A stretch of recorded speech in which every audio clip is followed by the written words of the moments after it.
Let's talk about extractions. This is another technique and method that we use in chemistry to isolate and purify substances. And it relies almost entirely on the idea that compounds of very different intermolecular forces are not going to mix with each other, at least not to an appreciable extent. And so we use this to ultimately separate molecules from one to another or to exchange organic molecules from one solvent to another. And what you can see here on this diagram is a separation funnel. And the separation funnel, has a few components. It has the stopper that goes on top, so you can close it up. It also has the stopcock that you can turn clockwise or counterclockwise. Basically, you have only one particular opening in the stopcock that once you have it aligned with the subfunnel, it allows you to pour down the liquid from it. If you just rotate it enough that the opening in the stopcock doesn't line up with the subfunnel, then you do not get any liquid to drop down. All right, so, and then the washer nuts are there just to hold the stopcock in place so that it doesn't accidentally, fall out and then, have all your liquid just pouring out and, making a mess. All right, so the way this plays out is that in your subfunnel you have usually a water layer. And in the water layer you may have the substance that you are after, your organic substance that you're after. And what you do is you add an organic solvent that doesn't mix with the water. And you can see here, it's laying right on top of the water. So the density of the organic compound in this case happens to be lower than the density of water, hence the fact that it's sitting right on top of it. But some organic solvents like chloroform and methylene chloride do have a higher density than water, so you will actually have those organic layers on the bottom. In any case, if you're really unsure as to which layer is the water and you're doing this in the lab, the easiest way to tell is just to add more water and see which layer increases. If the one right here ends up, growing taller, then you know the bottom one is the one that has water. If that remains constant after adding water, then you know the top layer is the one that has that is composed of water. The other thing that you could also use this setup for is that if you do have your organic molecule already in the organic solvent, but you have some salts that you're trying to get rid of, so you add water to that, you shake this mixture, and you end up getting the salts out of the organic layer, leaving your organic product intact.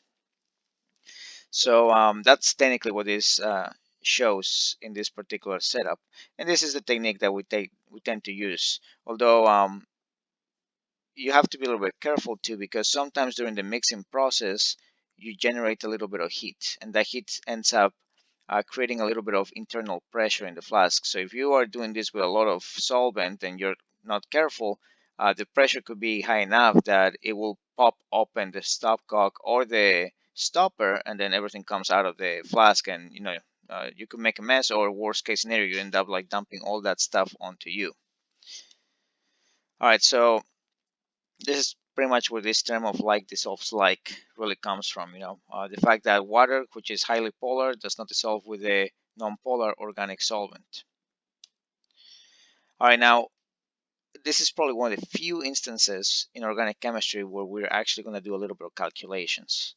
And the idea, once again, is that we're going to have solute being exchanged between the organic and the aqueous phases. Some of it will go in the water, some of it will go in the organic phase. Our objective most of the time is to get the organic solute into the organic phase. So if you look at this from the point of view of equilibrium, you have organic solute already dissolved in the water layer, which in combination with the second phase, the organic phase, you're going to have this equilibrium of having some of it go into the organic phase. Now the question is, well, how much of it can you actually transfer from one layer to the other? And here's where the equilibrium relationship will help you out the most, because if we treat the organic layer as the product, right, and assuming that you start with just the water layer that contains your organic product, then the equilibrium description is organic on top, aqueous layer on the bottom. And these are the concentrations. And concentration, by the way, does not need to be molarity necessarily. You could actually use, and we will use in this example, mass per volume. So typically we have the milligrams of the organic substance, the organic solute, divided by the volume of the organic solution. And then that entire thing is divided by the mass of the organic solute present in the entire volume of the water layer. Okay, so here's how this works out mathematically. The mass of the organic solute is constant. It doesn't matter if it's in the organic layer or the water layer. The mass of the organic solute in the entire setup is constant. That's not going to change. The only thing that's changing is, well, how much goes in the organic, how much goes in the water layer. But together, they will add up to this constant value. So this will be something you need to know a priori. You need to know how much of the solute is already present in the water before you do the extractions. And this is kind of the premise of these problems. So the amount that remains in the aqueous layer after you do one of the extractions with pure organic solvent is simply going to be the original mass of the solute minus the mass that was transferred to the organic layer. And what I'm going to do is I'm going to substitute this relationship into the concentration for the aqueous layer. So instead of writing mass in aqueous layer, I'm going to write original mass minus the mass that has been transferred to the organic layer. And so what you can see is that everything now is in terms of the mass of the solute present in the organic layer in this setup. What we're going to do is we're going to utilize this fraction of fractions to determine the overall amounts that get transferred in the process. So here we go. Let's do the calculations. Here is the setup. We have 300 milligrams of caffeine, and the caffeine is currently dissolved in 15 mLs of water. What we're going to do is we're going to extract, and we're going to find out how much, the caffeine with 30 mLs of methylene chloride.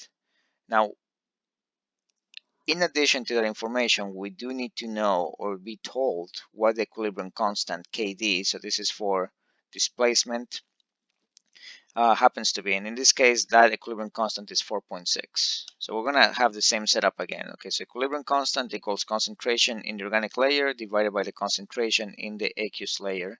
And for the mass of the solute in the aqueous layer, we are applying this relationship. Original mass in the entire setup minus the mass in the organic, right? Okay, so here we go. We know pretty much everything here except for the mass of the solute in the organic layer. We know how much volume the organic substance is, that's 30 mL, so we place 30 mL. We know the value of the equilibrium constant, 4.6. We know the original mass, that's the 300 milligrams of material, and we know the volume of the water layer, which is 15. So we input all of these things into the equation. Okay, now what we end up doing at this point is making use of the fact that fractions of fractions can be deconstructed into just a single fraction, specifically the extremes. So what's at the very top and what's at the very bottom multiply each other together, and you end up on the top. And the middles multiply each other together, and they end up at the bottom of the fraction. Now, the other thing that you could do is to simply say, well, let's take just the bottom fraction and multiply it directly to the 4.6, and that's what I'm actually showing here, but whichever method you choose to apply is totally up to you. Okay, so let's go with this. We're going to take the bottom fraction, we're going to multiply it to the Kd value, so we have 4.6 multiplying 300 minus m divided by 15, and that leaves the concentration in the organic layer, by itself on the right side. Okay, so what I would do here is multiply both sides by 30 mLs, so that will cancel out the mLs as units. And of course, if you multiply both sides by 30 mLs, the 30 mLs are gone on the right side of the equation. And the right side is going to be now multiplied by a total of 2. Another thing you could do is multiply both sides by 15 and end up with 0.5 times the mass in the organic layer, right? So different ways of approaching the same problem. Whether you want to multiply by 15 mLs on both sides or 30 mLs is kind of up to you. If you multiply by 15 mLs though, it might make it a little bit simpler on you, because now you just have the 0.5 m on the right side, and you still have the big thing on the left side you haven't touched or changed. So what happens now is I'm going to distribute the 4.6 to the inside of the parentheses. So 4.6 is multiplied by 300, yielding 1380. And then 4.6 times negative m gives us negative 4.6 m, which still equals the 0.5 m that we have from the original setup. Adding 4.6 m to both sides gives us 5.1 m on the right side. And if you divide both sides by 5.1, you get 270.6 milligrams, which is the mass of caffeine that has been transferred from the water layer onto the organic layer. Okay. And what this also tells you is that in the water layer, which originally had 300 milligrams, now you have 270.6 milligrams less, or in other words, 29.4 milligrams. All right, let's do one more example, because this is rather important. Let's say that instead of using 20 mLs of methylene chloride to do the extraction, we use 10 mLs twice, one after the other. And let's see how much we can actually extract. And keep in mind, we have a leftover of 29 milligrams, roughly speaking, by doing it, in once. Here, actually, we're going to do it in three steps. So in the first step, we do the same thing. Write the formula: concentration of the organic layer on top, concentration of the aqueous layer on the bottom. We plug in the numbers, but this time around, we're only using 10 mLs of the organic solvent. So when we multiply both sides by the lower fraction, we have the 4.6, 300 minus m divided by 15. On the right side, we only have m over 10. If you multiply both sides by by 15 mLs, you end up getting 1.5 m on the right side. Add 4.6 m to both sides, and you'll end up with 6.1 m on the right side. Divide both sides by 6.1, and you find out that you have transferred 226 milligrams into the organic layer. And consequently, if you subtract this number from the original value, 300, this will tell you how much remains in the water. Okay, so this is done with only 10 mLs once. Let's see what happens if we do a second extraction. So we remove the organic layer and we add another 10 mLs of fresh methylene chloride to the separation funnel. Well, so the same thing will ensue, except that the mass in the aqueous layer is no longer 300. Now it's only 73.8. Everything else, though, remains the same, because we're still using 10 mLs for the organic solvent. So we do the same thing as before. We multiply both sides by the bottom fraction, so we end up with this. Multiply now both sides by 15 mLs, so you end up canceling that out, and you end up with 1.5 times m on the right side.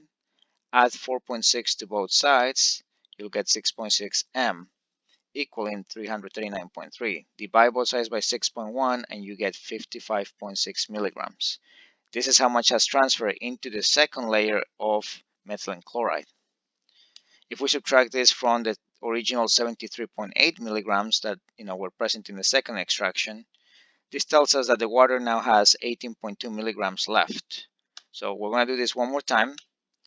This time the initial amount is 18.2 milligrams of water, milligrams of organic solute in the water layer.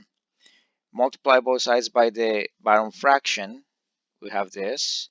Multiply both sides by 15, cancel out the mLs. You're going to end up with, actually this should be 0.5 by the way, so that's a tiny mistake. So this is 0.5 m on the right side. And you add 4.6 to both sides, so this should actually be more like 5.1, right? So that's unaccounted for here, but just make sure that you don't make that mistake in the future. This is 13.7 milligrams. If we subtract that value from the original of the third extraction, that means that in the water we only have now 5.5 milligrams. And simply by doing the extraction 3 times in a row, we have ultimately obtained 226.2 plus 55.6 plus 13.7 milligrams of organic product in the collective organic layers. So altogether, we have collected almost all of the organic product from the aqueous layer by doing this in 3 separate extractions of equal amounts. Both of them use 30 mL of methylene chloride, but doing it all at once is not good compared to doing it in sequence. You get a lot more for your buck if you do this in sequence. So expect to do calculations like this in the future. All right, in the next video, we will talk about thin layer chromatography. So see you then.